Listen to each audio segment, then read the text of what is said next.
Pezos vamos a hablar de una de las civilizaciones más antiguas del mundo, de un lugar que ha pasado por muchísimos acontecimientos históricos y que es uno de los países más importantes en la actualidad. Sí, amigos, hoy os contaremos la historia del enorme gigante que está disputando la hegemonía del planeta Estados Unidos. Hoy en Memorias de Pez, la historia de China. Vamos a ir muy atrás en el tiempo para poder empezar este vídeo, ya que junto con Egipto, Mesopotamia e India, China forma parte de las 4 civilizaciones más antiguas del mundo. Y es que parece que la primera dinastía de la China antigua pudo surgir alrededor del 2070 a.C., aunque más que una dinastía fue un conjunto de clanes que vivían alrededor del río Amarillo. Esta se llamaba la dinastía Xia, y lo cierto es que a día de hoy aún se duda de su existencia, pudiendo ser simplemente una dinastía legendaria. Es lo que hay cuando nos vamos tantos años atrás, que resulta difícil saber lo que sucedió. La dinastía que sí sabemos que existió a posteriori fue la dinastía Shang, alrededor del 1600 a.C., una civilización que subsistió gracias a la agricultura, la caza y la ganadería, y que acabó por montar una especie de sistema feudal. Al igual que en Egipto, las estepas y desiertos circundantes limitaban los contactos exteriores, así que la cultura china primigenia pudo desarrollarse sin apenas influencias. La tercera dinastía que llegó al poder fue la Zhou, a partir del año 1046 a.C., y esta es muy importante ya que durante este periodo se desarrollaron las filosofías tradicionales chinas, el confucianismo y el taoísmo. También se dio una explosión artística que se manifestó en la construcción de templos, algo que sucedía también en las otras civilizaciones del mundo.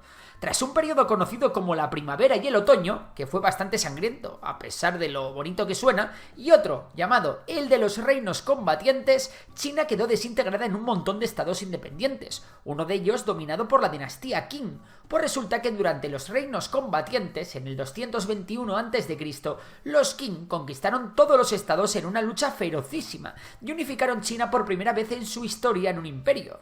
Este imperio, con múltiples idas y venidas de distintas dinastías, llegaría a durar más de 2000 años. Casi nada, ¿no? Pues con los Qing, que no duraron mucho, se realizaron enormes proyectos de construcción, como fue el inicio de la Gran Muralla o el ejército de terracota. Estos tíos, que usaban mano de obra explotada a punta pala, se las tuvieron que ver con un líder campesino llamado Liu Bang, el cual les derrocó y acabó por fundar una nueva dinastía, la dinastía Han. Y los Han sí que duraron bastante, unos 400 años aproximadamente. Esta dinastía fue conocida por un hito fundamental: iniciar la ruta comercial hacia Occidente con la ruta de la seda. En su inicio, los Han permitieron más libertades que los Qing, y además se bajaron los impuestos, así que la población pudo expandirse y crecer hasta más de 50 millonazos de personas.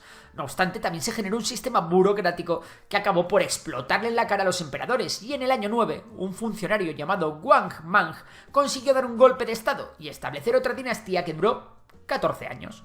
Eso sí, los Han volvieron al poder y se cargaron al usurpador este, aunque los siglos siguientes no serían tan estables como los de la primera fase de reinado Han. Por esta época, por cierto, también se introdujo el budismo en China, gracias a la ya mencionada Ruta de la Seda. Pero todo se acaba, y la dinastía Han también. Tras una serie de levantamientos populares que coincidieron además con catástrofes naturales como las crecidas del río Amarillo, el imperio se dividió entre los 3 líderes regionales: Cao Cao, Liu Bei y Sun Quan, y cada uno controlaba distintas regiones. Así llegamos a un momento crucial en la historia de China, que ha sido narrado en numerosos libros y películas: los 3 reinos. Tras la epiquísima batalla de los acantilados rojos en el 208, Cao Cao murió y se montó un Cristo del copón, en el que los 3 reinos se dieron de leches y se aliaron entre sí para pegar al tercero. Todo esto se resolvió con la aparición de Sima Yi, el clan de los Sima, afines a los Cao, un tipo que logró conquistar todos los reinos y volver a unificar China momentáneamente bajo la nueva dinastía Jin. Sin embargo, esto no duró mucho, ya que a partir del siglo III, las regiones de la zona del norte de Yangtze comenzaron a independizarse en un montón de tribus que no dejaron de darse de piñas entre sí. Por su parte, en el sureste los Jin mantenían lo que se conocía como el Imperio Jin del Este, hasta que fueron derrocados por otra nueva dinastía en el año 420, la dinastía Liu. Parece que estos chinos no paraban, ¿eh? Y la cosa se iba a poner aún más complicada. Los siguientes 200 años son un lío de narices, un montón de conquistas para un lado y para el otro, que llevarían finalmente a la llegada de los Sui, que acabaron por unificar otra vez toda China. El clan dinástico gobernó 39 años y su gobierno fue similar al de la primera dinastía imperial. Gobiernos duros, con grandes proyectos de construcción, como el Gran Canal de China o la reconstrucción de la Gran Muralla, y que terminaron en una rebelión. Y al igual que sucedió en el pasado con los Han, la rebelión que se comieron los Sui acabó con su reinado. Es curioso que se repitiera este ciclo tantos años después. Un periodo de caos, un reinado corto y brutal y finalmente un reinado largo y próspero que se daría tras una revolución. Pero esta vez sería la dinastía Tang, liderada por Li Yuan, a la que llegaría al poder en el 618. Esta dinastía llevó a China a un punto culminante de su civilización y a una época dorada de la cultura cosmopolita. Además, el budismo se convirtió en una influencia importantísima en la primera fase de la dinastía, aunque al final de la dinastía, los Tang se convirtieron en intolerantes con religiones extranjeras. Este periodo Tang solo estuvo interrumpido por el reinado pasajero de la emperatriz Gu Zetian, que fue la única monarca soberana en toda la historia de China. Ojito a ese dato.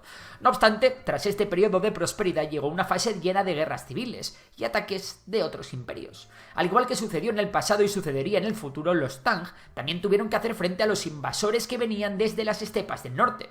Por si fuera poco, también acaecieron un montón de desastres naturales que llevaron a largas hambrunas, y tras una rebelión conocida como Huangchao, en el 874 las capitales imperiales fueron capturadas. Años más tarde, un militar, Su Wen, mataría al último emperador Tang y fundaría su propia dinastía, la dinastía Liang.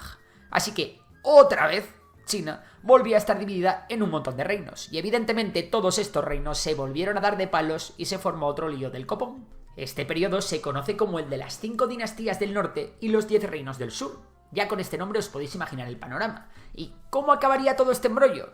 Pues con la llegada al poder de la dinastía Song, una dinastía durante la cual se desarrolló mucho el comercio y se generalizó el uso del dinero.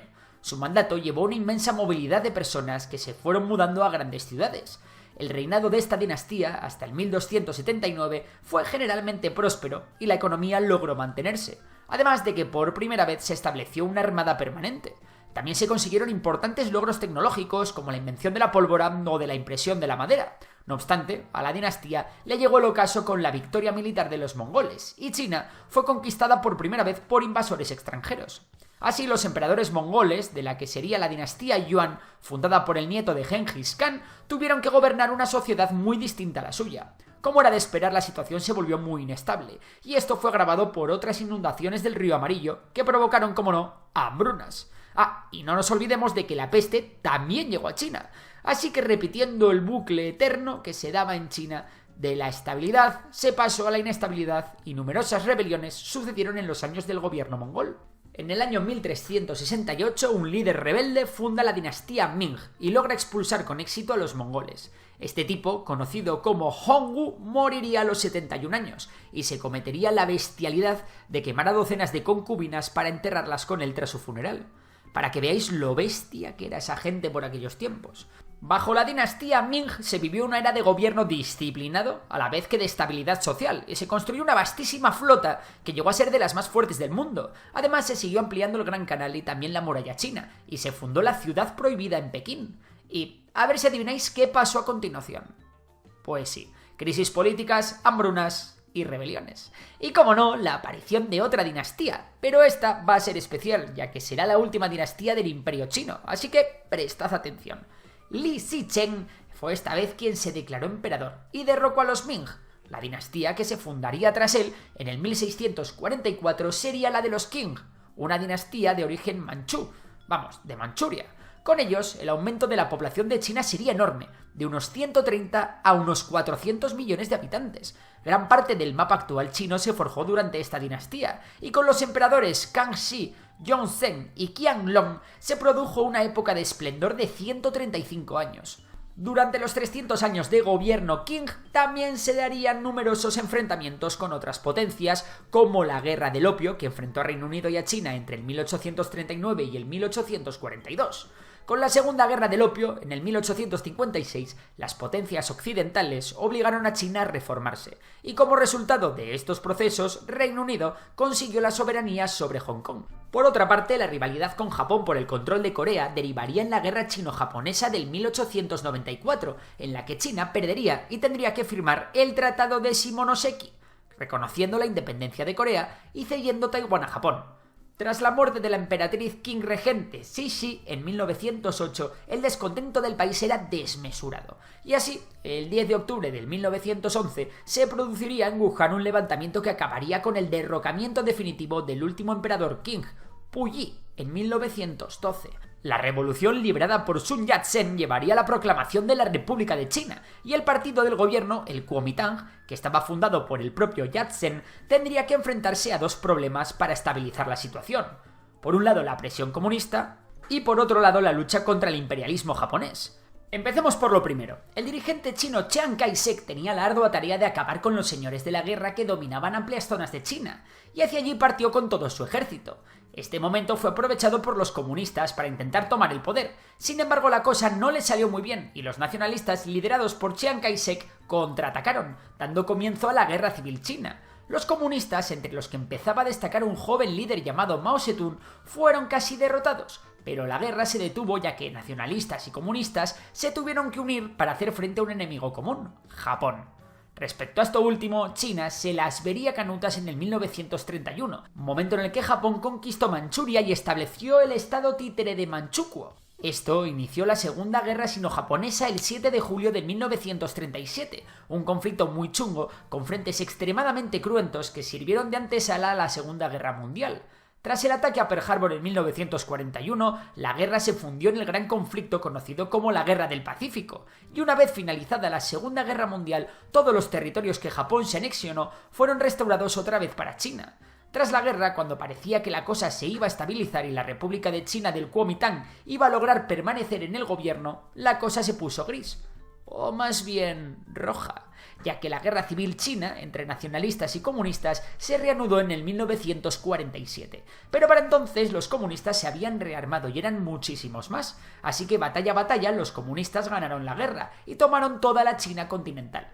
El Kuomintang, el ejército y sus simpatizantes se exiliaron en Taiwán, donde confiaron en poder conquistar en algún momento las tierras en el continente de nuevo. Pero esta situación no se dio nunca, y los nacionalistas se quedaron en Taiwán constituyendo de facto un país independiente, cuya seguridad aún está garantizada por Estados Unidos. Mientras tanto, en el continente se inició el periodo de la República Popular China, liderada por el ya archiconocido Mao Zedong. Durante su mandato, Mao estableció el comunismo como ideología oficial y lanzó diversas campañas de reforma social y política, como la Gran Marcha, la Revolución Cultural y el Gran Salto Adelante. Estas campañas tuvieron un enorme impacto en China, pero también causaron problemas económicos y sociales, incluyendo hambrunas, persecuciones políticas y violencia. A pesar de esto, Mao sigue siendo considerado un héroe por muchos chinos, debido a su papel en la liberación del país del imperialismo y el feudalismo y en la construcción de la China moderna. Después de la muerte de Mao en 1976, un grupo liderado por Deng Xiaoping asumió el poder en China y comenzó un proceso de reforma económica y apertura al mundo exterior. Esta política, conocida como reforma y apertura, permitió a China transformarse de una economía planificada y cerrada a una economía de mercado abierta. Durante las décadas siguientes, China experimentó un rápido crecimiento económico, aunque al mismo tiempo mantuvo su sistema político comunista y el control del Partido Comunista sobre la sociedad.